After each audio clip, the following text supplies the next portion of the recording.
Ang pagiging presidente ng Pilipinas ay hindi nangangahulugan na ligtas sa anumang panganib. Kaya naman napakahalaga ng tungkulin ng Presidential Security Group o PSG para protektahan ang buhay ng ating Pangulo. Pero bago sumabak sa trabaho, sumasailalim muna sa matinding training ang PSG. Bilis ng kilos, talas ng mata at isip, galing sa paghawak ng armas, pagmamalasakit sa bayan. Ilan lamang yan sa mga katangian ng sundalong pulis na binigyan ng responsibilidad na protektahan 24 oras ang buhay ng Pangulo ng Pilipinas sa anumang panganib. Habang nasa opisina ang Pangulo, abalang-abala naman ang mga miyembro ng Presidential Security Group o PSG. Pinaplano nila ang pagbibigay seguridad sa presidente sa isang pagtitipong dadaluhan nito sa labas ng Malacanang. Sabak agad sa trabaho ang grupo pagdating sa lugar na dadaluhan ng presidente upang matiyak na ligtas ang lugar bago dumating ang Pangulo. Ang K9 unit ng PSG, pati CR, hindi pinalampas.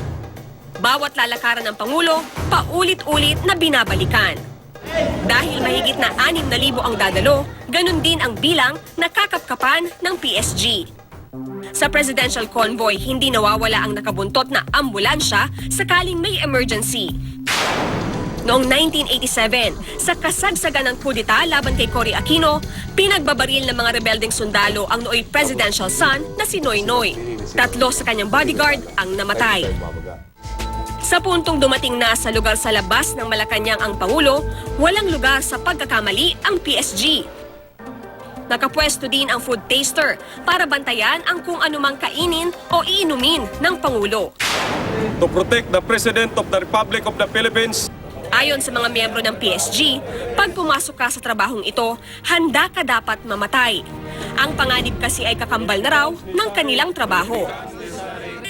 Kaya naman kailangan nilang sumailalim sa matinding training bago pasamahin sa mga lakad ng Pangulo. Malaking hamon ang bawat araw na lumilipas para sa PSG. Ngunit ang bawat pagdaan nito, nagbibigay daw sa kanila ng pagkakataong makapaglingkod at maipamalas ang pagmamahal nila sa ating bayan.